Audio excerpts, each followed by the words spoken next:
Selamat datang di Learn and Unlearn, seri podcast kolaborasi antara program RISE di Indonesia, Tanoto Foundation, dan podcast Papan Tulis. Pada episode kali ini, kita akan ngobrol bareng dengan teman-teman dari Bantu Guru Belajar Lagi. Ada co-foundernya, yaitu Kak Farli, juga fasilitator belajar guru, yaitu Kak Nova Manik. Tidak ketinggalan, ada Ibu Dianita Ayu Kurniasi SPD, Kepala SDN 1 Kebumen Kabupaten Kendal, Jawa Tengah, yang juga merupakan salah satu guru dari program Pintar Tanoto Foundation. Saya Ulfa Alivia akan jadi host episode Dukungan yang dibutuhkan bagi para guru pembangun peradaban. Selamat mendengarkan.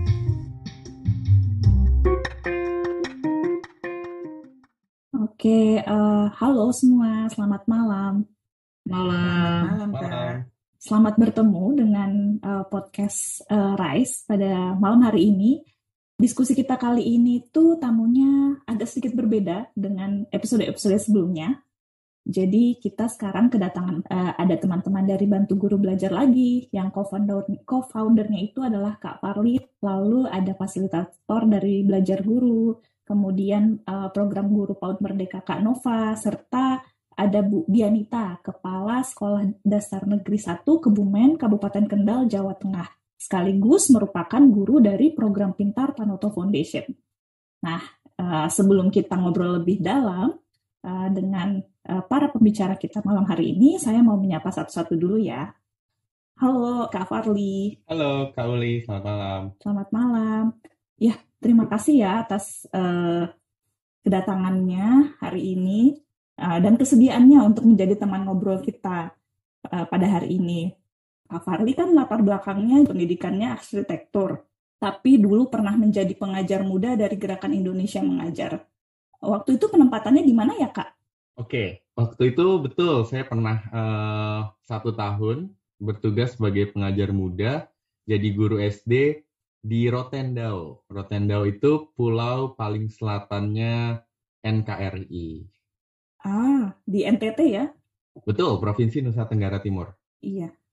Terus setelah menjadi pengajar di Gerakan Indonesia Mengajar itu, apakah itu kemudian yang tadi kan arsitek ya, kemudian kenapa nih Kak Farli kemudian tiba-tiba kok jadi tertarik gitu dengan dunia pendidikan?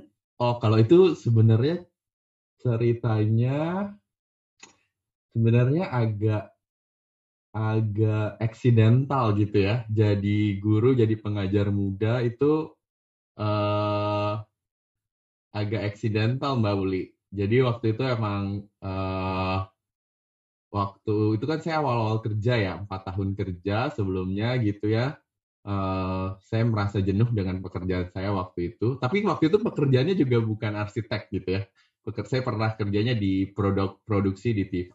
Waktu itu saya merasa jenuh dan saya cuma ngerasa kayak, oh saya butuh break. Breaknya saya pilih dengan cara menjadi pengajar muda dari Gerakan Indonesia Mengajar itu. Nah, tapi setelah saya menjalani 1 tahun jadi guru SD itu, ternyata saya suka gitu ya sama pekerjaannya. Saya makin dekat dengan isu-isu yang ada di pendidikan. Jadi sepulang dari situ saya memutuskan untuk fokus mengerjakan pendidikan gitu. Gitu. Berarti semacam dapat inspirasi gitu ya Kak dari pada saat jadi pengajar muda itu? Ya, betul. Saya menemukan hidup saya sebenarnya mungkin. Waduh. Jalan langsung hidup dapat yang sebenarnya. Pencerahan. Tadinya nyasar. Tadinya merasa nyasar ya. Tiba-tiba kayaknya saat ini arah hidup saya harusnya di sini nih. Nah, berarti pada saat pulang dari sebagai pengajar muda itu kemudian menginisiasi Bantu Guru Belajar Lagi atau BGBL ini? Tidak langsung sebenarnya. Jadi sebenarnya pekerjaan gitu ya atau profesi yang betul-betul menginspirasi untuk mendirikan Bantu Guru Belajar Lagi ini, kalau buat saya itu, jadi pulang dari jadi pengajar muda, saya punya kesempatan untuk membantu Gubernur DKI Jakarta waktu itu tahun 2015 sampai 2017 gitu ya, Pak Basuki Cahayapurnama. saya sempat punya kesempatan jadi stafnya yang diberi kesempatan untuk mengurusi bidang pendidikan di Provinsi DKI Jakarta, Mbak Uli. Nah, waktu itu kebetulan program yang diberikan ke saya adalah revitalisasi pelatihan guru di DKI Jakarta gitu. Nah, jadi saya belajar banyak gitu ya tentang pelatihan guru, tentang kompetensi guru gitu. Nah, jadi setelah itu justru saya dan teman-teman yang lain mendirikan Bantu Guru Belajar Lagi dan memberikan lebih banyak gitu ya kesempatan-kesempatan pelatihan guru untuk rekan-rekan guru yang ada di Indonesia. Oh ya, berarti memang pas gitu ya, pulang dari pengajar muda, terus kemudian ditempatkan di menjalani pekerjaan yang juga memang berkaitan dengan guru gitu. Ya. Tujuan pendidikan itu kan sebenarnya untuk meningkatkan pembelajaran siswa ya Kak ya. Nah, tapi kan sebenarnya supaya siswa itu bisa belajar dengan maksimal, guru sebagai fasilitator juga memang harus didukung supaya mereka bisa menyampaikan pengajarannya dengan baik. Sejauh ini apa saja sih yang sudah dilakukan oleh BGBL ya, benar ya singkatannya ya, BGBL, untuk mendukung guru mengajar supaya mereka bisa menyampaikan pengajarannya dan membantu siswa itu untuk belajar. Oke, iya betul. Singkatannya BGBL, Bantu Guru Belajar Lagi. Dan statement Kak Uli tadi benar banget yang di awal gitu ya. Kalau bicara soal pendidikan, pasti tujuan utamanya adalah bagaimana kualitas belajarnya anak-anak gitu ya. Tapi di sini kami dari Bantu Guru Belajar Lagi itu fokusnya memang tidak langsung ke anak-anaknya gitu ya, tapi ke guru-gurunya gitu. Karena kami percaya waktu itu pas pertama kali kami menjalankan Bantu Guru Belajar Lagi itu ada satu pernyataan gitu ya, satu kalimat gitu ya Kak Uli, bahwa kualitas pendidikan di satu tempat gitu ya, itu nggak akan mungkin bisa melampaui kualitas dari guru-gurunya. Nah itu setelah kita pikir-pikir, bener juga ya gitu. Jadi kayak nggak mungkin kualitas belajar atau kualitas muridnya baik gitu ya kalau kualitas guru-gurunya, kualitas pengajarannya tuh tidak baik gitu. Itu pasti selalu ada hubungannya gitu antara kedua hal itu. Itu sebabnya yang membuat kami memutuskan, kita fokus ke meningkatkan kualitas pengajarannya dan fokus tuh bermitranya sama guru-guru gitu ya. Jadi belajar bersama guru-guru gitu ya, supaya guru-guru punya kemampuan mengajar yang tidak stagnan gitu ya, tapi terus-menerus meningkat, punya inovasi. Nah, ya pada intinya Bantu Guru Belajar Lagi membuat program-program peningkatan kompetensi mengajar untuk guru gitu ya. Program yang paling umum tentu saja kelas-kelas pelatihan gitu ya, kelas-kelas pelatihan di mana di situ guru-guru bisa bertukar pengetahuan gitu ya, atau ada juga satu narasumber gitu ya yang menyampaikan sebuah informasi baru, pengetahuan baru buat guru-guru supaya guru-guru bisa mempelajari satu hal baru gitu ya, mempraktekkan satu metode baru di dalam kelas yang tujuannya yang tadi kita bahas gitu ya, supaya murid-murid belajarnya lebih berkualitas lagi gitu. Nah, setelah 5 tahun ini kami menjalankan program, kami punya satu program reguler gitu ya, Mbak Uli, itu ya kami menyebutnya program pelatihan guru. Cuma yang menarik di sini adalah trainernya atau narasumbernya itu semuanya relawan, dan setiap tahun itu kami memang merekrut. Kami merekrut secara luas gitu ya, buat teman-teman di luar sana, mau profesinya guru, dosen, atau profesional gitu ya, yang punya materi-materi belajar yang diperlukan oleh guru, dan mereka punya pengalaman melatih guru gitu ya, itu kami rekrut untuk jadi narasumber atau trainer pelatihan-pelatihan kami gitu ya. Nah, pelatihan-pelatihan inilah yang kemudian kami publikasikan lewat media sosial kami. Lalu guru-guru di luar sana yang mau ikut silahkan bergabung gitu ya. Kalau buat kami jumlahnya tuh nggak banyak gitu ya. Setelah 5 tahun ada 54 kelas pelatihan yang sudah kami buat gitu ya. Kami memang ngincernya bukan banyaknya gitu ya, tapi di sini pun bukan cuma guru-gurunya belajar, tapi kami sebagai yang penyelenggaranya tuh selalu belajar gitu ya, bagaimana sih bisa bikin pelatihan yang benar-benar berdampak buat gurunya, bahkan lebih jauh lagi gurunya bisa memberi dampak buat muridnya. Itu masih jadi PR besar buat kami, masih terus kami pelajari gitu ya, masih terus kami kembangkan gimana sih bikin pelatihan yang bisa memberikan dampak seperti itu gitu ya. Semakin ke sini kami juga punya banyak kesempatan, Bauli, untuk bekerja sama dengan teman-teman organisasi lain gitu ya. Seperti contohnya sejak 2021 kami bersama Indonesia Mengajar mengerjakan proyek organisasi penggerak atau POP dari Kemdikbud. Itu kami punya kesempatan untuk mengajar 1.700 guru di 4 kabupaten yang ada di Indonesia, di Rote, Bengkalis, Tanimbar, dan Pasir. Jadi selain program reguler kami juga ada kemitraan dengan rekan-rekan organisasi lain gitu ya, kolaborasi. Nah, yang paling terakhir itu yang fasilitator belajarnya ada di sini. Mungkin nanti Kak Nova akan banyak cerita. Kami punya program namanya Guru PAUD Merdeka Belajar Penggerak Perubahan. Nah, itu kami fokus ke guru-guru PAUD di sekolah-sekolah yang memang kami juga bermitra. Kami menempatkan satu fasilitator belajar sebagai teman belajarnya guru-guru di sekolah itu. Wah, menarik banget ya. Banyak banget berarti ini kegiatannya BGBL ya sejauh ini. Iya, saya aja baru dengar nih waktu itu pas dikasih tahu gitu ya ada BGBL. Oh, saya baru dengar ada organisasi atau komunitas ini.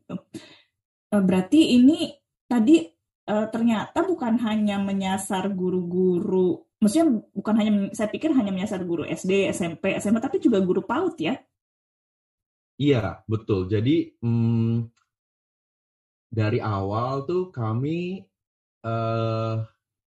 mentargetkan untuk bisa memberikan manfaat ke semua profesi guru gitu istilahnya Mbak Uli. Jadi jenjangnya tuh dari PAUD sampai SMA gitu ya. Kalau nggak salah bahkan kayak dosen-dosen tuh juga ada yang suka ikut pelatihan kita. Ya intinya pokoknya mereka yang profesinya mengajar gitu ya. Bahkan jadi sampai dosen pun masih bisa ikut gitu sebenarnya. Karena mereka punya mahasiswa. Iya, terus sekolah negeri, sekolah swasta,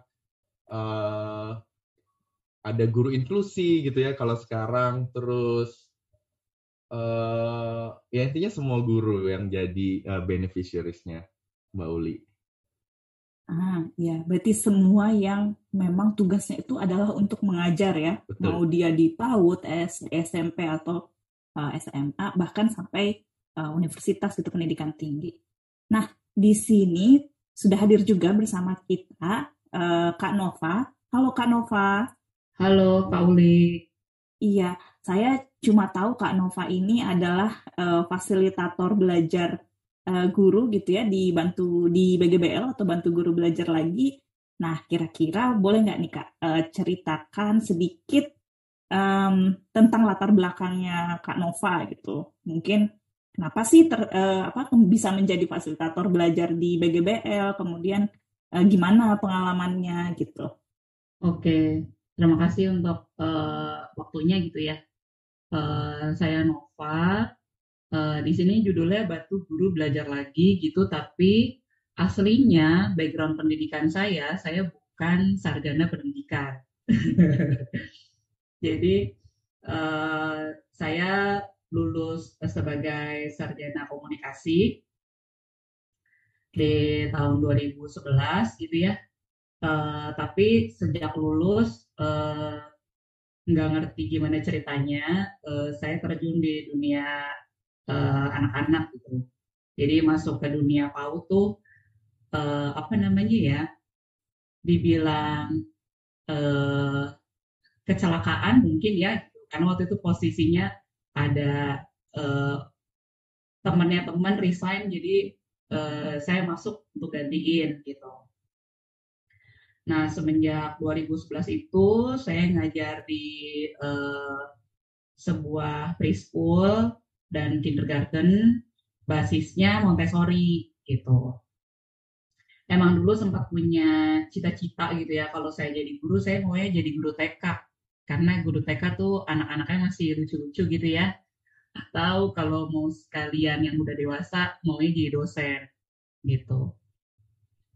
Nah, tapi sejak ngajar di sekolah pertama sampai terakhir kemarin ini 2022 saya mengajar di usia PAUD dan juga TK gitu. Dan selalu di sekolah yang basisnya Montessori. Nah, gimana bergabungnya ya Kak Uli ya? Bergabung di BGBL ini awalnya diajakin teman saya juga, yang juga temannya Kak Farli. Jadi ini mutual friend ya. Dia rekan kerja saya juga, kita sempat jadi rekan kerja di sekolah di Bekasi yang basisnya Montessori. Dia cerita value-nya gini-gini gitu-gitu, terus mau ngebawa metode Montessori. Awalnya saya cuma mikir, oh ya seru ya gitu. Cuma selama saya kerja pun di tengah-tengah kerja sama kayak Kak Fardi gitu ya, sempat ngerasa kekosongan juga gitu, kayak saya ngapain ya gitu kan. Saya kerja gini-gini aja gitu. Terus sempat ikut relawan di ruang berbagi ilmu waktu itu, tapi saya nggak mau ngambil role jadi guru gitu ya. Saya nggak mau ngambil role jadi yang sharing, tapi saya ngambil role-nya jadi dokumentator. Nah, ketika pulang dari sana, saya ngerasa kayak kok seru ya gitu. Waktu itu daerah penempatan saya di Lubuk Linggau. Memang kegiatannya cuma 2 hari, tapi buat saya itu berkesan karena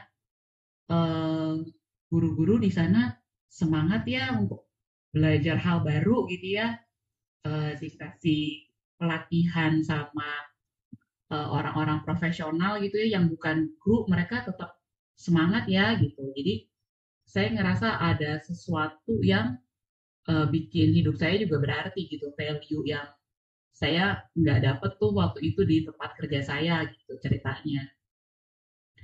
Nah, balik lagi gimana bisa bergabung ke BGBL, yaitu ketika akhirnya diketemukan sama Kak Fardi share value-nya BGBL begini, begitu, dan apa sih kita mau ngapain sih di daerah penempatan gitu. Awalnya sih yaitu motivasi saya ikut-ikutan jadi relawan tuh supaya jalan-jalan ya. Kayak kan ke daerah penempatan, keluar dari daerah gitu-gitu. Awal yang motivasi saya cuma pengen jalan-jalan gitu, akhirnya jalan-jalan saya bermakna nih. Jadi value yang saya dapat ketika saya jadi relawan waktu itu, dan ketika value yang diceritain sama Kak Fahri ternyata mirip gitu. Jadi itulah kenapa akhirnya saya memutuskan oke, gitu, saya mau terlibat di kegiatan ini. Gitu sih Kak Uli. Dan yang menarik itu karena kan yang dibawa ke daerah penempatan yang sekarang nih, yang program Guru PAUD Merdeka itu, yang dibawa tuh si metode Montessori-nya gitu. Jadi Di sini saya di daerah Kutoarjo gitu ya. Di sini eh, kita bawa metode Montessori, em, tapi saya nggak ujuk-ujuk ngajar gitu ya. Justru di sini saya banyak banget belajar belajar lagi gitu. Dan harus belajar terus malah karena ngedampingin guru tuh eh, kita nggak bisa cuma satu arah, jadi harus dua arah. Gitu sih kurang lebih Kak Uli. Luar biasa sekali sih Kak ceritanya. Tapi Kak emang Uli, seru Kak sih. Uli, Kenapa? iya, jadi aku nyambung dikit ya ceritanya Boleh, Kak boleh. Nova. Mungkin biar teman-teman yang di luar sana juga bisa ngebayangin bantu Hmm. guru belajar lagi tuh seperti apa gitu ya. Tapi persis seperti yang dibilang Kak Nova tadi. Jadi kami tuh sampai sekarang pengurusnya tuh relawan semua gitu ya, Kak Uli. Kami mengerjakan ini sebagai part-time kami semua punya kerjaan lain gitu. Dan yang menarik tuh itu, kami isinya adalah kenalan dari teman-teman yang lain gitu. Jadi temennya siapa gabung sama kami setelah kami cerita atau kami approach gitu. Jadi pada akhirnya kita bisa bikin satu kelompok yang eh, semangatnya sama gitu. Semangatnya sama, terus aku ngerasanya semuanya punya semangat positif gitu yang bisa saling nularin satu sama lain. Iya, Gitu. iya. Jadi kayak Iya. pesan berantai. Jualan berantai kalau ini. Jualan tanda kutip. Tapi Ya, ada downlink tapi ya, kan ada downlink iya, ya. oh iya bener-bener jadi kayak MLM ya. Enggak, deng.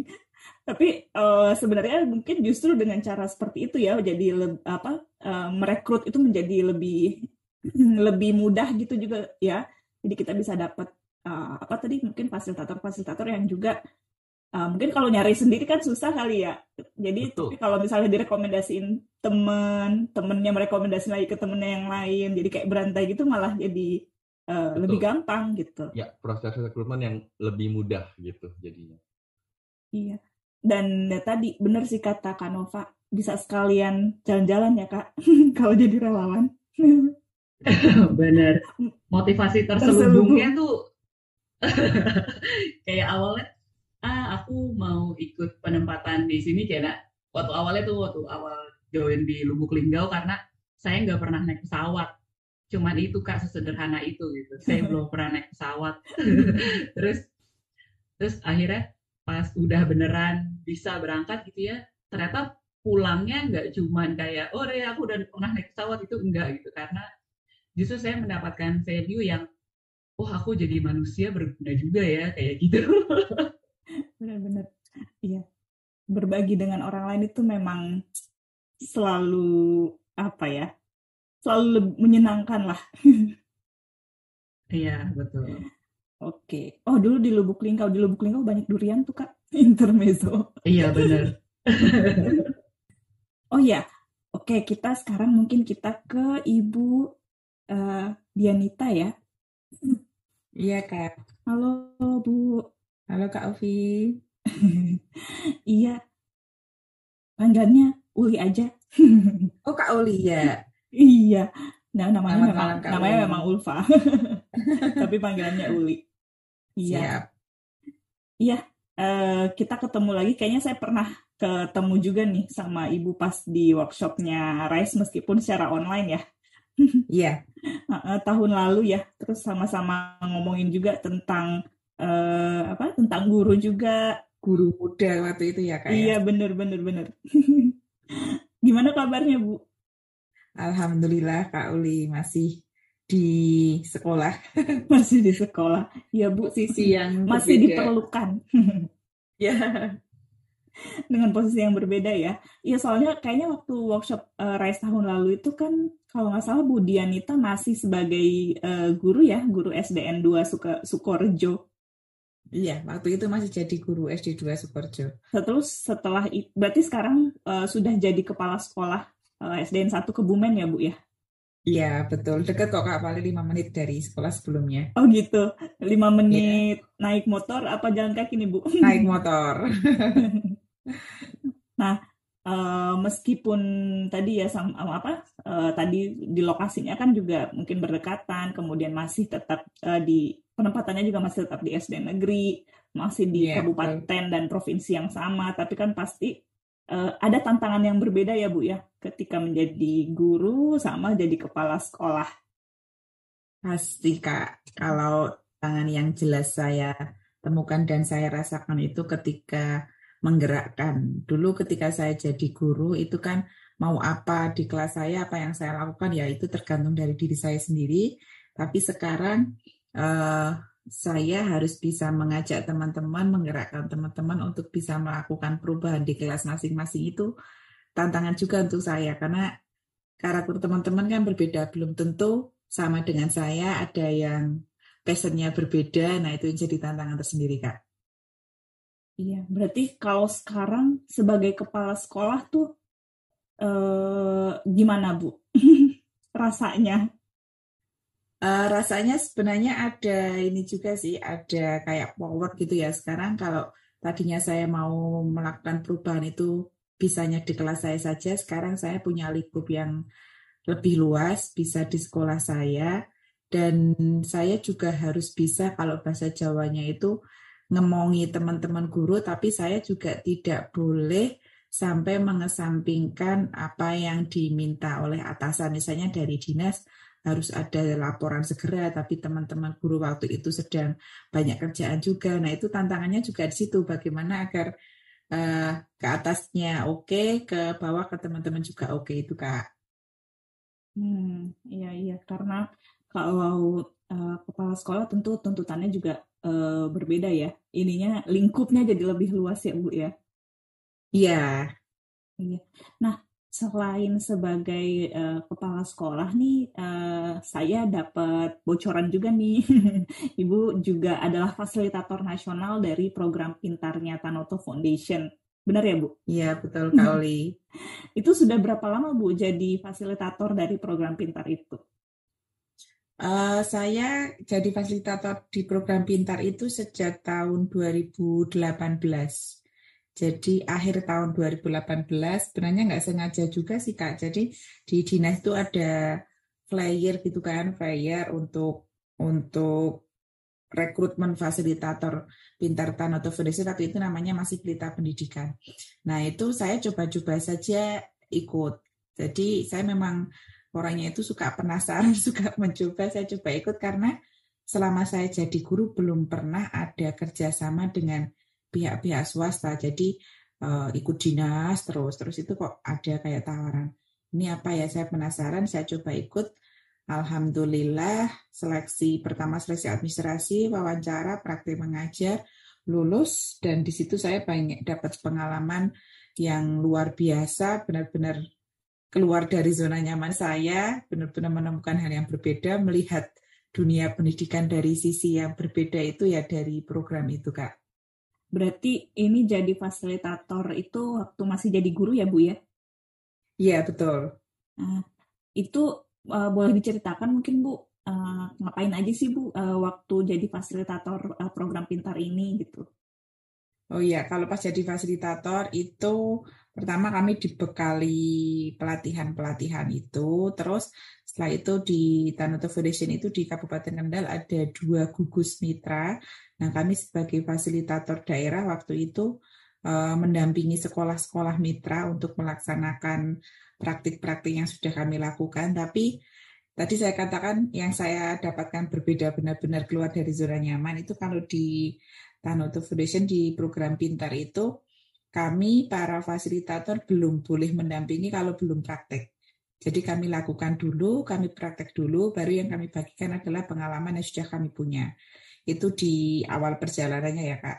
Terus ketika jadi fasilitator nasional ya sebenarnya sama, cuma yang daerah yang kami dampingi lebih luas. Karena di program Pintar itu selain di Jawa Tengah juga ada di Kalimantan Timur, di Riau, Jambi, dan Sumatera Utara. Itu Kak.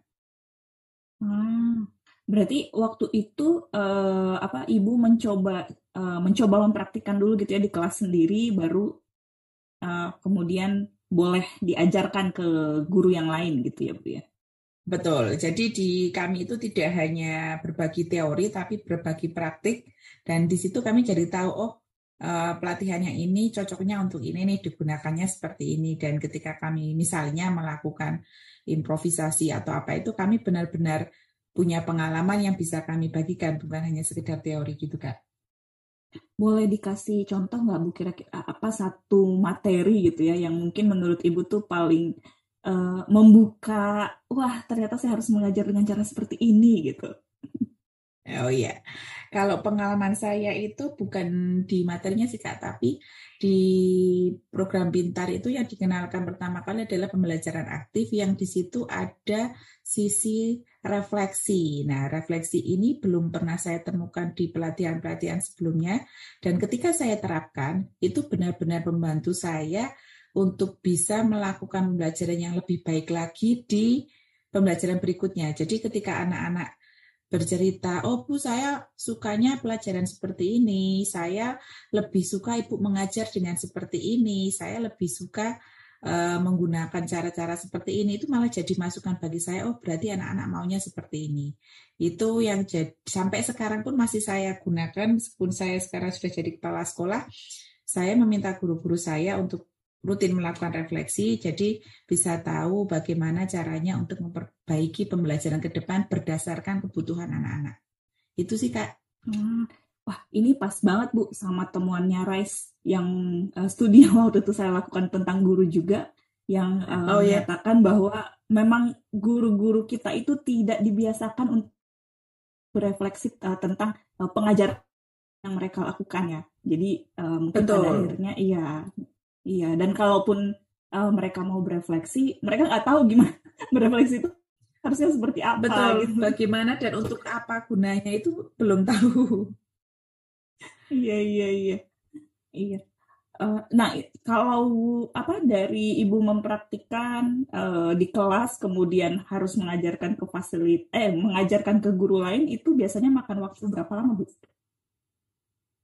Itu kalau yang di program Pintar itu, jadi ketika kami selesai pelatihan, terus kami praktek, kami mendampingi itu, kami awali dengan memberikan pelatihan dulu ke guru mitra, setelah itu ada pendampingan Kak. Jadi tidak langsung pelatihan selesai enggak, kami ada pendampingan. Kalau di program Pintar ini sudah jalan 4 tahun ya sekolah mitranya itu. Jadi begitu ada materi baru kami dampingi berkelanjutan. Nanti setiap akhir pendampingan itu juga ada refleksi yang perlu diperbaiki apa. Jadi di modul selanjutnya itu hasil refleksi itu kami gunakan gitu Kak. Gitu. Nah, mungkin balik ke Kak Nova yang juga jadi fasilitator tapi untuk guru-guru PAUD ya. Kalau untuk pendampingan ke guru-guru PAUD itu biasanya berapa lama? Kalau untuk programnya BGBL sendiri 8 bulan. Begitu ya Kak Farli ya? Koreksi kalau salah ya. Oh, lama sekali. Betul. 8 bulan di satu sekolah yang sama? Iya, betul Kak Uli. Wow. Udah jadi warga lokal kayaknya tuh ya kalau 8 bulan. Itulah Kak Nova udah jadi warlock Warjo dia. Iya. Kalau Bu Dianita tadi berapa lama Bu? Kira-kira? Kalau saya selama masih diperpanjang kontraknya antara daerah dengan TF itu ya sekarang masih berkelanjutan nggak sampai 5 tahun. Cuma kan memang yang diambil untuk yang fasilitator daerah itu yang lokal saja ya. Kalau di Kendal berarti yang dari Kendal begitu. Kalau yang luring itu maaf kalau yang di luar daerah Kabupaten Kendal, luar daerah Jawa Tengah, itu kami hanya sekedar memberikan pelatihan, tidak sampai mendampingi, begitu. Kalau yang pendampingan terus sampai sekarang. Tapi berarti maksudnya di satu sekolah yang sama, atau itu akan terus-menerus gitu ya Bu ya, selama 5 tahunan ini? Atau selama program itu ada? Program di sekolah yang sama ada, ya. Kalau di Kabupaten Kendal itu yang SD ada 16 sekolah kan. Ya, berarti 16 sekolah ini udah selama 5 tahunan ini didampingi oleh program Pintarnya Tanoto gitu ya Bu ya? Iya, betul. Oh, lama juga. Ya, kami ada fasilitatornya. Kalau yang SD itu kan ada 5 mapel ya. 5 mapel tambah 1 yang MBS. Jadi pendampingnya itu. Tidak hanya saya, tapi bareng teman-teman yang lain. Oke. Nah, saya juga sempat baca nih Bu di situs webnya Tanoto Foundation ada cerita tentang Ibu ketika terkait dengan pembelajaran terdiferensiasi. Kemarin itu kan sempat agak rame ya tentang pembelajaran terdiferensiasi ketika pandemi ya. Nah, dan ini kan juga dari studi-studi yang kami lakukan gitu ya, dari studi-studinya RISE itu memang merekomendasikan mengenai pembelajaran terdiferensiasi supaya kebutuhan siswa itu kebutuhan siswa yang berbeda-beda itu bisa terpenuhi. Nah, Ya, betul. iya. Nah, sekarang kan kita kurikulumnya nih kurikulum merdeka ya Bu ya. Dan kurikulum ini kan memang dibuat gitu ya dengan harapan bahwa guru dan murid itu punya ruang gerak yang lebih luas dalam pembelajaran. Nah, kalau misalnya Ibu sendiri gitu terkait dengan berarti mungkin memfasilitasi pembelajaran terdiferensiasi itu seperti apa ya Bu? Mungkin bisa diceritakan pengalamannya? Ya, jadi sebenarnya pas saya nulis di TF itu saya belum mendapatkan teori yang lengkap mengenai pembelajaran diferensiasi ya Kak. Jadi kebetulan sekolah saya AC2 Sukoharjo itu kan sekolah penyelenggara pendidikan inklusif. Dan saya pernah ikut pelatihan yang dari Kemendikbud itu mengenai rencana pembelajaran individu. Saya itu awalnya dari situ Kak. Dari situ saya mikirnya ini kalau anak ini tidak difasilitasi sesuai kebutuhannya, maka dia tidak akan bisa mengaktualisasi dirinya. Itu awalnya dari situ. Kemudian di salah satu materi pintar itu kebetulan juga ada pembelajaran diferensiasi. Di situ saya gabungkan dari pengalaman yang sudah saya lakukan dan teori yang saya dapatkan di modul Pintar Tanoto Foundation dan juga modulnya guru penggerak. Kebetulan saya juga fasilitator guru penggerak. Dari teori-teori itu saya gabungkan, itu yang saya jadikan bahan untuk mendampingi rekan-rekan guru mitra dalam penerapan pembelajaran diferensiasi yang diawali dengan asesmen diagnostik. Jadi kalau di pendidikan guru penggerak itu kebetulan untuk pembelajaran diferensiasinya memang agak dalam, tapi di asesmen diagnostiknya kurang. Tetapi di program Pintar Tanoto Foundation itu asesmen diagnostiknya yang lebih kental. Jadi itu saya gabungkan, saya terapkan dulu di sekolah saya, baru saya berani untuk mendampingi teman-teman yang ada di sekolah mitra. Itu Kak. Oh iya, baik. Iya, berarti tantangannya ini kan pasti juga nggak mudah ya Bu ya untuk dilakukan karena kan guru-guru juga belum terbiasa dengan ini. Betul Kak. Makanya saya praktek dulu baru berani berbagi. Kalau enggak nanti kalau saya ditanya-tanya tentang kendalanya apa, solusinya apa, malah saya bingung. Tapi sekarang sudah memfasilitasi terkait dengan pembelajaran terdiferensiasi ini, Bu? Sudah Kak. Kebetulan ya selain di sekolah mitra juga di CGP yang saya fasilitasi ya. Oh iya. Ini sudah mulai mendampingi dan terutama untuk guru-guru di sekolah saya Kak. Gimana tuh Bu responnya atau mungkin reaksinya ya ketika diajarkan tentang pembelajaran terdiferensiasi ini? Rasanya macam-macam sih. Kalau memang yang siap dengan tantangan, siap dengan hal baru sih oke, berani mencoba. Tapi banyak, tidak sedikit juga yang sudah ini dulu, insecure dulu ya. Nambah gambaran lagi. Bener. Nanti ya bener kan Mbak. Jadi nanti di ininya, nanti saya di asesmennya berarti nggak hanya buat satu, nanti saya di materinya nggak hanya buat satu, gitu kan. Nanti di akhirnya produknya juga nggak hanya satu. Itu tidak sedikit juga yang nganggep itu membebani. Tapi kalau saya sendiri sih, tugas guru kan memang itu ya, tugas guru memfasilitasi ya. Kalau itu kita kerjakan dengan ikhlas, kenapa tidak gitu sih. Soalnya kalau saya sendiri ketika jadi guru, kepuasan saya adalah ketika murid-murid saya itu bisa lebih baik dari sebelumnya, itu sih kalau saya Kak. Iya. Itu memang tidak mudah ya memfasilitasi guru-guru ini dan tidak mudah sebenarnya mengubah kebiasaan itu. Betul, menggerakkan itu lebih sulit dari bergerak sendiri. Gitu benar. Soalnya tergantung motivasi dari masing-masing orangnya juga ya Bu ya, dari masing-masing guru. Iya betul Kak. Okay. Betul. Nah, kalau di Kak Nova sendiri gitu, kalau pengalamannya terkait memfasilitasi guru-guru di lapangan ya, terutama berarti kan sebagian besar adalah bukan sebagian besar lagi semuanya ya, adalah guru-guru PAUD ya Kak. Iya betul Kak Uli.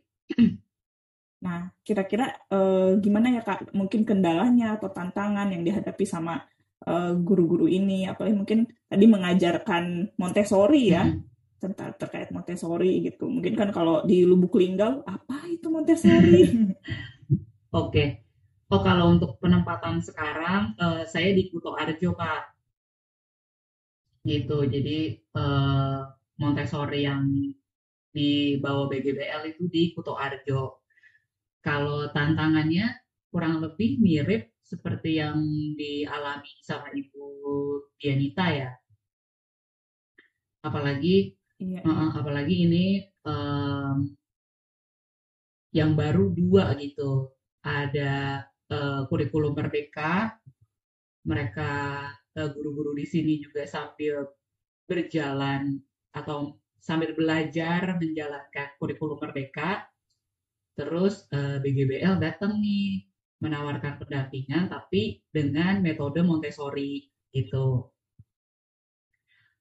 Tentunya nggak mudah ya gitu karena banyak banyak hal yang harus diadaptasi gitu. Tetapi guru-guru di sini nih semangatnya tinggi sih untuk belajarnya tuh semangatnya tinggi gitu.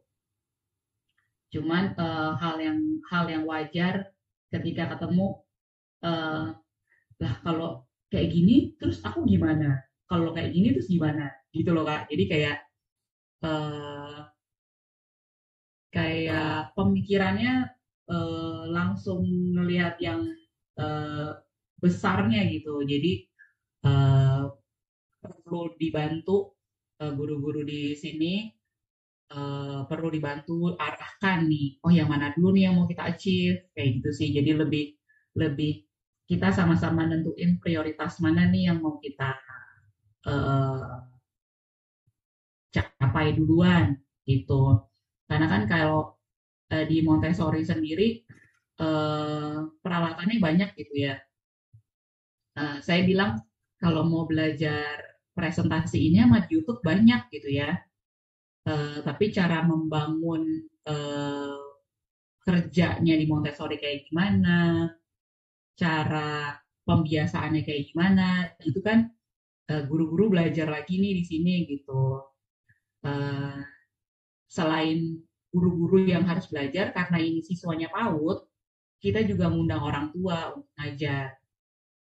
Itu untuk belajar sama-sama belajar. Jadi gurunya kita bekali latar belakang Montessori itu kayak gimana gitu kan ya, dan orang tua juga dibekali juga supaya nanti di rumah juga sama-sama bisa diterapkan gitu. Terus tantangan berikutnya kalau di sini nih sebenarnya akses internet udah banyak ya gitu, cuma ada kalanya kalau lagi butuh urgent di sekolah gitu ya belum bisa ada aksesnya gitu Kak. Jadi kan sekarang tuh ilmu atau apapun kan banyak ya kita bisa akses di internet gitu. Apalagi kayak hal sesuatu yang baru terus untuk mengupdate ilmu tuh bisa lewat apa aja gitu kan ya. Kalau di sini kebutuhan untuk itu ada di sekolah masih masih masih kita ajukan lah gitu. Sama satunya lagi tantangannya tuh kalau berorganisasi kan pasti kita satu dengan yang lain sesama rekan kerja kan pasti kerja kita nggak mulus-mulus aja ya, kayak mungkin kita ketemu kendala komunikasi kah atau misalnya terlibat dalam konflik, mungkin konfliknya bukan konflik yang harus besar gitu ya, tapi miskomunikasi aja itu kan menurut saya udah konflik ya gitu. Kalau di sini nih kalau saya lihat perlunya ada kegiatan-kegiatan yang bisa membangun dinamika ya, bisa membangun relasi antar guru supaya jadi lebih dekat gitu. Mungkin kayak misalnya game-game outing atau pertemuan rutin. Di sini sudah mulai digalakkan gitu ya. Di sini sudah mau mulai digalakkan ada pertemuan rutin sehingga satu tim guru tuh luwes bisa saling mengenal satu sama lain lebih dalam maksudnya gitu. Kenal mah pasti udah kenal gitu ya, tapi kadang-kadang ya gitu persepsi aku benar gitu, misalnya versi aku benar, versi Kak Farli benar gitu. Tapi kita nggak sama-sama ngomong kan pasti ketemu jadinya miskomunikasi gitu ya. Nah di sini nih kita mau sama-sama ngebangun membangun bagaimana sih caranya kita dengan rekan kerja bisa lebih saling memahami satu sama yang lain sih gitu. Jadi nggak ada perasaan aku dikasih masukan sama temanku, aku kurang ya atau aku ini ya gitu. Jadi kita mau sama-sama bangun, kita nih rekan kerja setara loh gitu. Kita bisa sama-sama mengevaluasi, kalau tadi Bu Dianita bilangnya berefleksi gitu ya gitu. Nah itu sama sih di sini juga kendala-kendala hal-hal yang kayak gitu mau kita minimalis dengan membangun komunikasi yang lebih kuat antar gurunya. Gitu Kak Uli. Oke. Iya. Jadi sebenarnya tantangannya tidak hanya datang dari gimana cara ngajar guru itu sendiri, tapi juga gimana berkomunikasi dengan rekan sesama fasilitator ya Kak? Betul sekali gitu. Karena kita mau ngejalanin grand design program sekeren apapun gitu ya, program ngajar sekeren apapun, tapi kalau kita nggak klik nih gitu kan, ya itu kan kita tujuannya mau ke anak-anak ya gitu. Antar kita aja misalnya belum firm mau dilempar ke anak-anak, nanti malah jadi kayak anak-anak ikut yang mana nih kayak gitu sih Kak.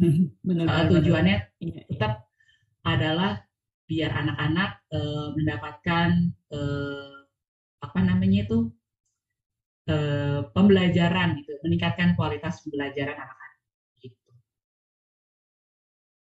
Tapi sebenarnya kan kalau misalnya Kak Nova ini kan fokusnya kan berarti di PAUD ya. Kalau misalnya tadi kan Bu Dianita kan di SD gitu. Nah mungkin kan kalau misalnya di SD, SMP fokus itu pada peningkatan pembelajaran terkait numerasi dan literasi. Kalau PAUD sendiri tuh fokusnya di mana ya Kak? Fokusnya PAUD ya pembelajaran. Oke. Fokusnya ke semua bidang sih Kak gitu. Jadi karena ini kita yang kita bawa adalah Montessori gitu ya.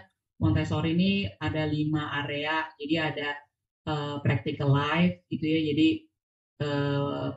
anak-anak dilatih untuk skill-skill dasar hidup gitu, kayak menuang, menyendok gitu. Itu satu. Terus sensorial gitu. Sensorial itu nggak seluruh panca indera gitu. Jadi anak-anak belajar apapun gitu dengan peralatan yang menunjang panca indera gitu. Terus ada literasi, numerasi, juga budaya atau culture gitu.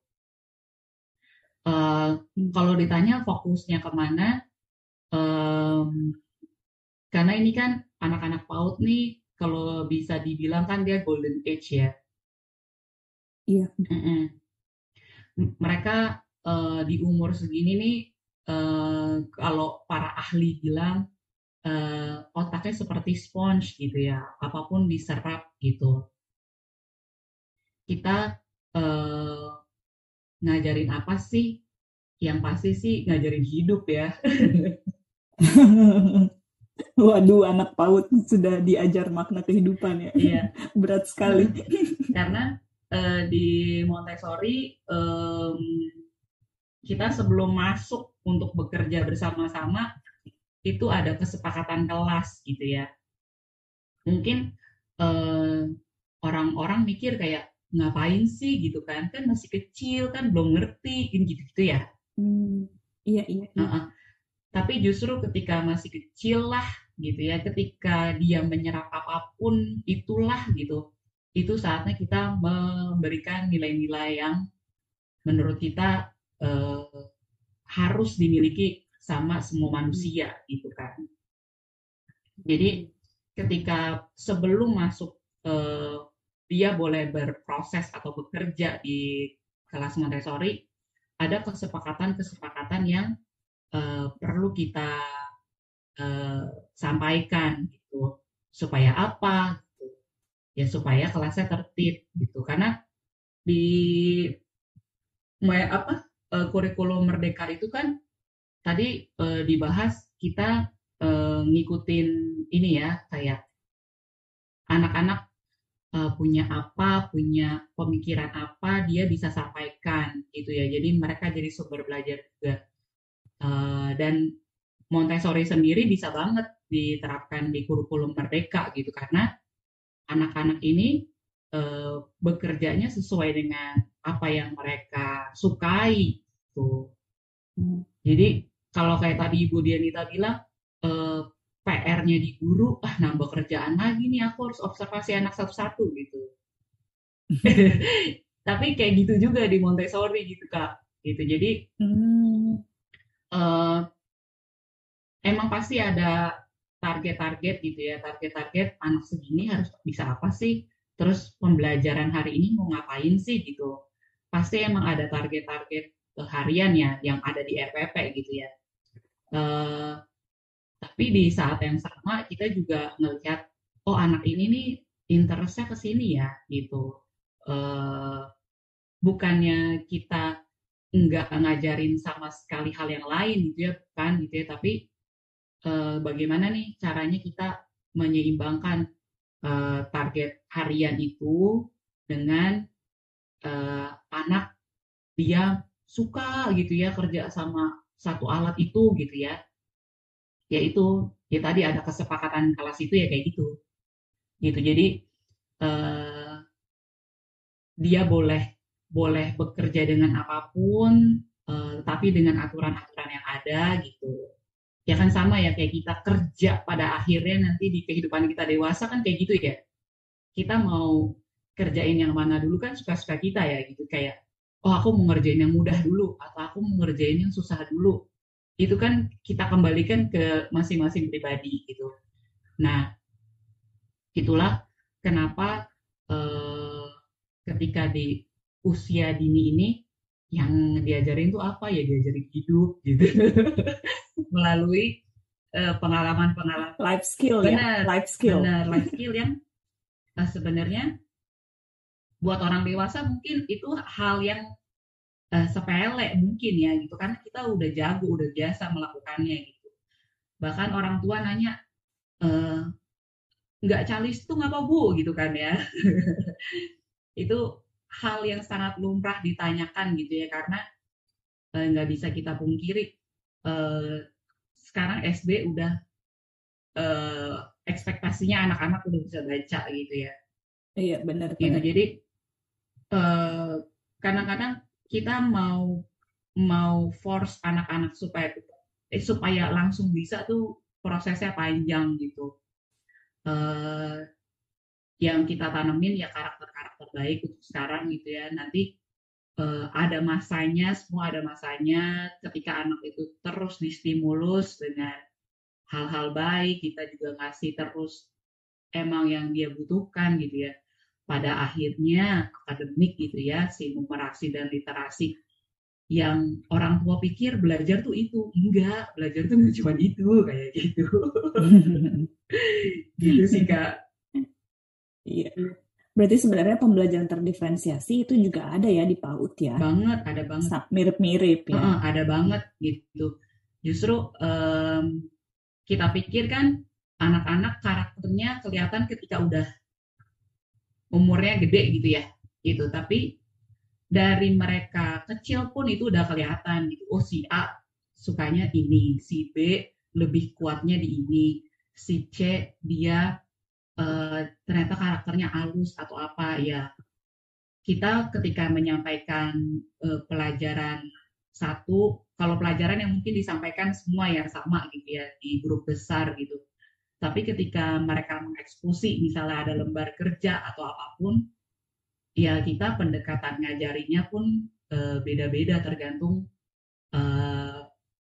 mereka tuh menyerapnya kayak gimana. Emang gak mudah sih Kak. Ya benar tadi, memang benar nambah kerjaan gitu ya. Cuma bagaimana anak ini mendapatkan kualitas pembelajaran yang ya emang sesuai dengan ininya mereka, dengan keunikannya mereka masing-masing gitu. Iya, jadi saya jadi teringat tadi kutipannya Kak Farli ya, kualitas pendidikan itu tidak akan melampaui kualitas gurunya, bener nggak nih? Aku salah.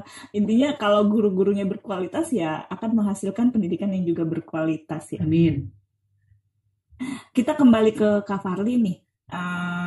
Halo Kak Farli, masih di situ kan? Ya, halo. Iya. Nah, seru banget perbincangannya. Iya, seru banget. Emang kalau guru-guru ini menarik gitu ya untuk selalu dibicarakan. Yeah. Soalnya memang penentu tadi ya, seperti yang Kak Farli bilang, penentu kualitas pendidikan ya dari kualitas gurunya gitu. Yeah.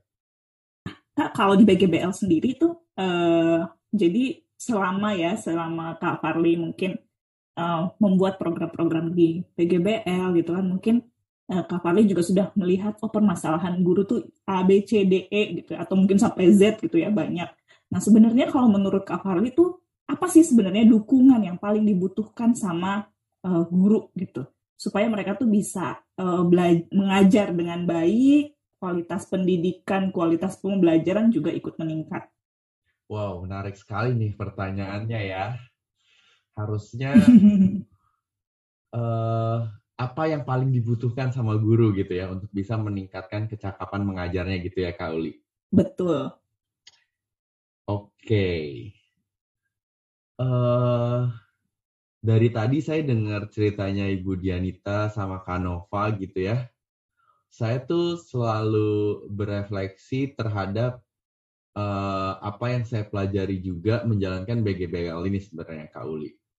Yaitu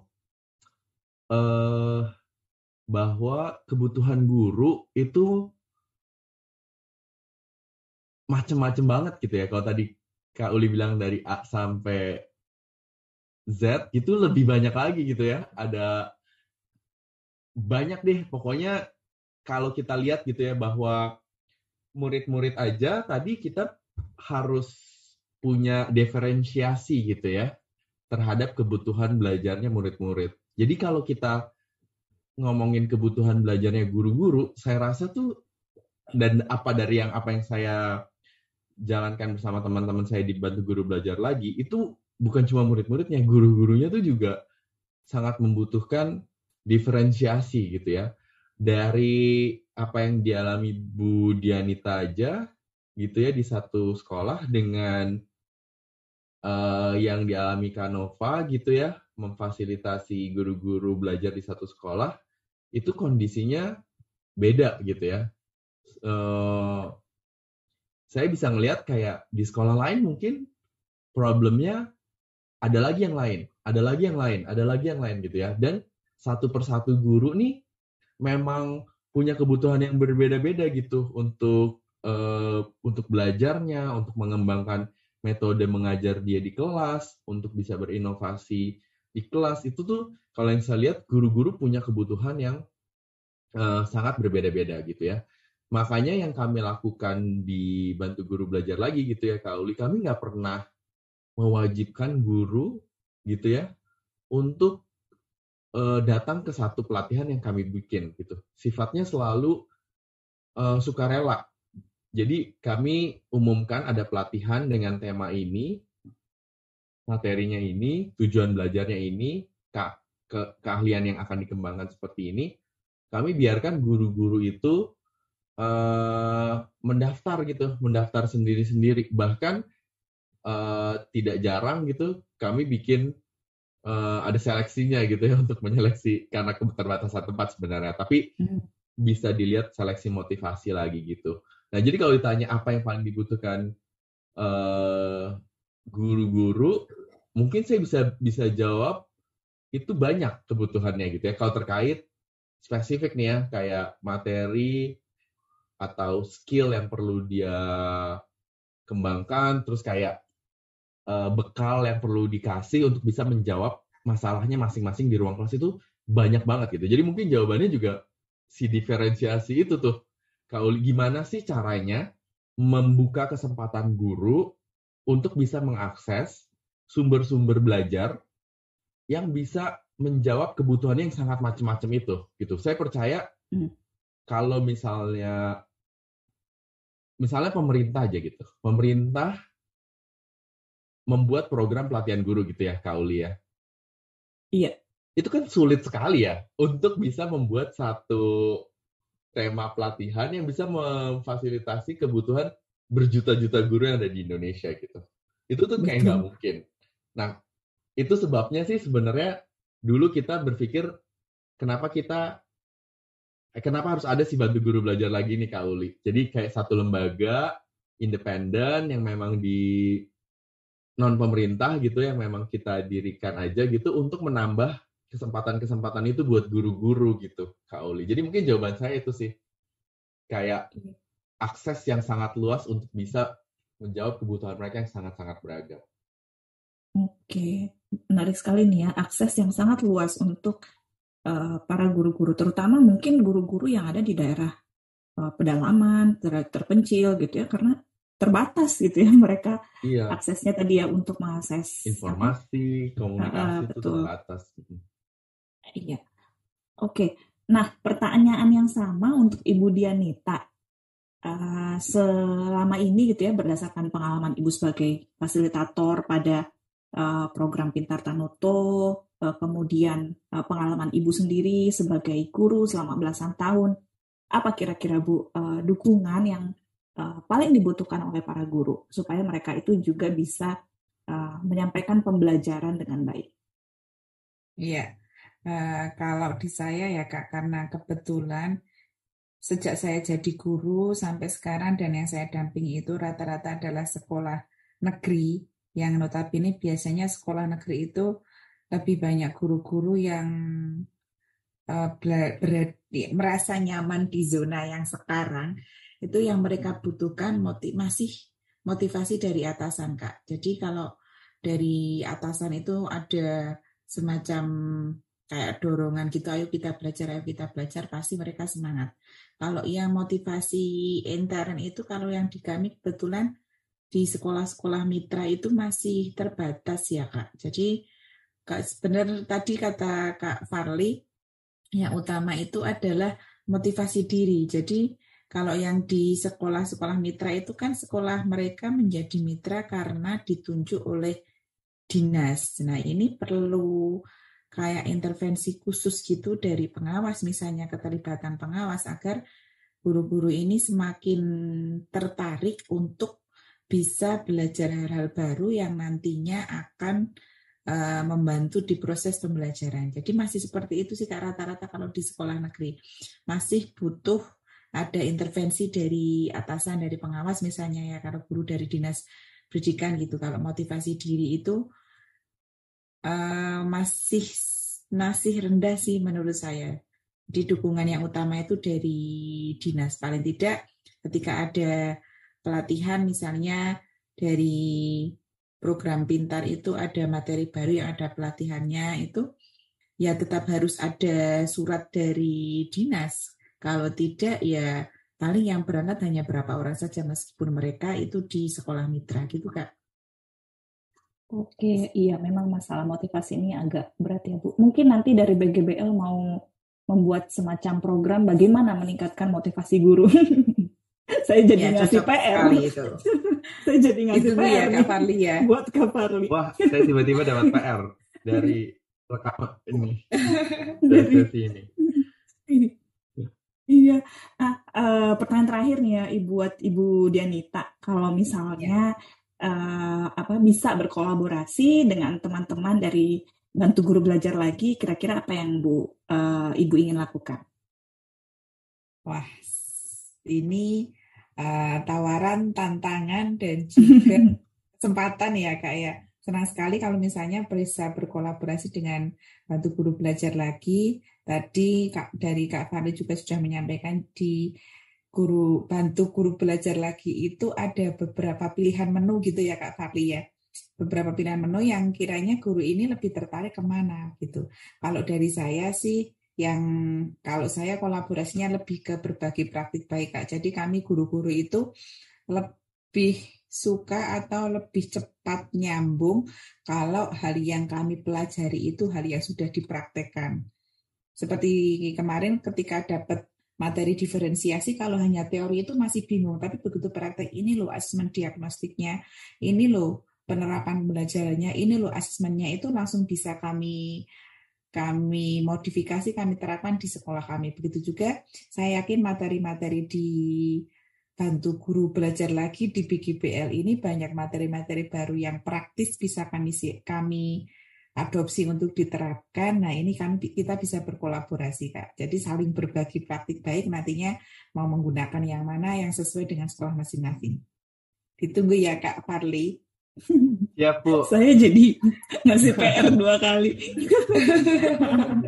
Tapi mungkin saling berkolaborasi ini mungkin akan menjadi suatu hal yang menarik juga ya, karena kan punya tujuan yang sama gitu. Jadi mungkin ada hal-hal yang bisa dikolaborasikan sehingga mungkin entah itu jangkauannya jadi lebih luas kali ya, atau nanti mungkin programnya juga jadi lebih baik gitu. Setuju. Iya. Oke, terakhir buat Kak Farli, kira-kira nih kalau misalnya mau ada ya, misalnya pendengar kita nih ya, ada yang pengen bergabung jadi fasilitator BGBL, itu kira-kira gimana caranya? Ya, kebetulan ini kita ada di akhir tahun dan kita akan masuk ke tahun yang baru 2023 gitu ya, Kak Uli. Karena biasanya rekrutmen kami itu kami bukanya di awal tahun. Dan semua informasinya itu bisa dengan mudah gitu ya, teman-teman kalau sedang mendengarkan ini, teman-teman bisa dapatkan di Instagram. Kami ada Instagram aktif di sana di @bantu-guru-belajar-lagi. Nah, nanti kalau teman-teman tadi ada yang mau terlibat gitu ya,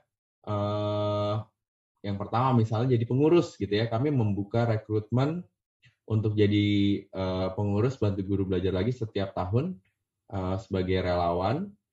Itu teman-teman bisa mendaftarkan diri.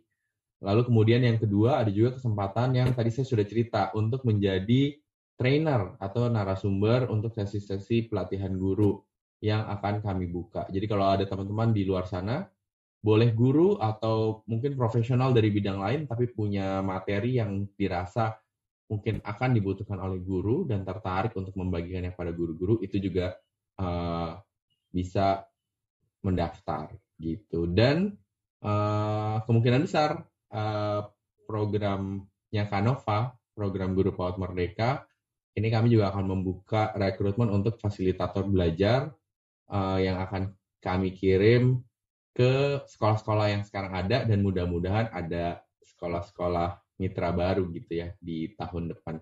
Jadi melanjutkan perjuangannya Canova gitu. Kalau saya boleh daftar nggak, Kak Farli? Oh, boleh banget dong, Ibu Dianita. Saya tadi langsung kepikiran, apa kita cari sekolah di kayak Women? Ya, nanti terus Bu Dianita yang jadi hasilnya. Boleh banget, Bu. Ya, kayaknya sharing-sharing gitu asik ya, kayak. Jadi berbagi pengalaman dari berbagai sekolah, berbagai kondisi sekolah gitu ya. Iya, betul, Bu.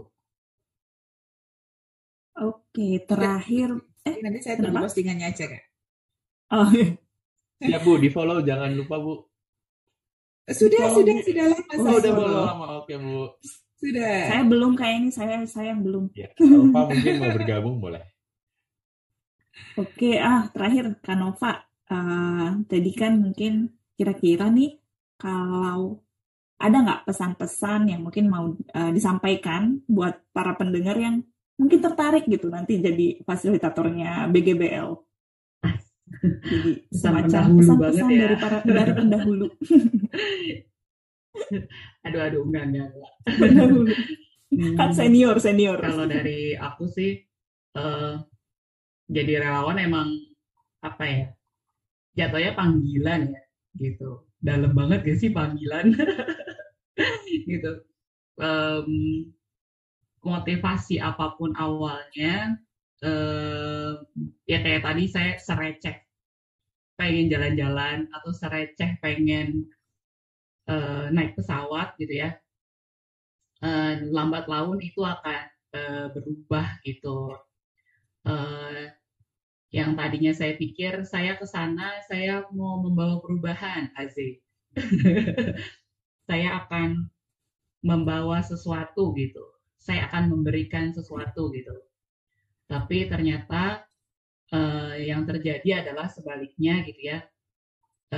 Saya mendapatkan sesuatu, terus saya belajar sesuatu gitu ya. Eh, Terus ya saya mendapatkan yaitu value yang em, mungkin nggak akan kita dapatkan em, di keseharian gitu.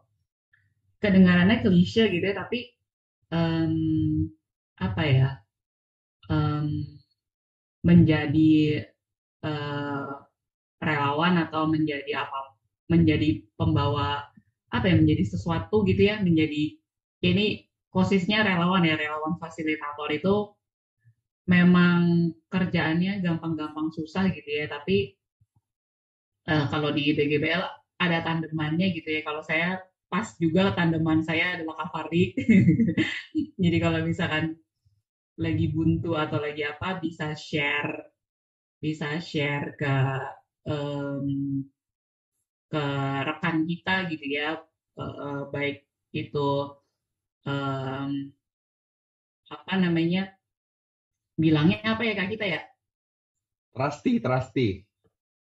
Oh, trusty ya gitu. Kita bisa share sama trusty kita atau kita bisa share sama sesama relawan gitu kan. Ada juga kita di rote sama di atap gua gitu ya. Jadi ada kalanya kita di tempatku lagi begini nih, di tempatmu gimana kayak gitu. Jadi eh, kita nggak akan sendirian gitu ya. Kita nggak akan benar-benar sendirian gitu karena kita pasti akan kolaborasi dengan pihak sekolah, pihak mungkin nanti akan dengan dinas gitu ya. Jadi uh, apa ya, uh, yang saya dapetin sih gitu, uh, jadi relawan, jadi fasilitator itu uh, bukan pekerjaan yang sia-sia lah. Iya, betul sekali. Wah, dalam banget ya. Mari bergandengan tangan. Baik. Semoga jadi tambah banyak ya yang ingin menjadi relawan gitu di luar sana. Oke, ya Kak Tulus, Kak Farli, Kak Nova, dan Bu Dianita, terima kasih sekali untuk kesediaannya dan waktunya untuk berbagi pengalaman di dunia pendidikan ini. Jadi diskusi kita hari ini, obrolan kita hari ini sangat menarik ya, mendapat cerita-cerita gimana jadi relawan, kemudian gimana betapa sulitnya gitu ya tadi dari Bu Dianita bagaimana caranya mengubah mindset guru yang sudah bertahun-tahun mengakar itu susah sekali gitu. Kemudian tadi juga dari Kak Farli gitu ya tentang gerakan BGBL ini. Jadi semoga apa yang kita kerjakan ini bisa menjadi sebuah mungkin langkah kecil ya, sebenarnya langkah kecil juga, ini sebuah langkah besar. Ini langkah yang bisa memperbaiki kualitas pendidikan di Indonesia. Oke, terima kasih. Selamat melanjutkan aktivitas dan selamat malam. Ya, terima kasih. Selamat malam. Terima kasih Kak Uli. Selamat malam semua. Dadah. Terima kasih Kak Uli. Thank you, Rais. Terima kasih juga.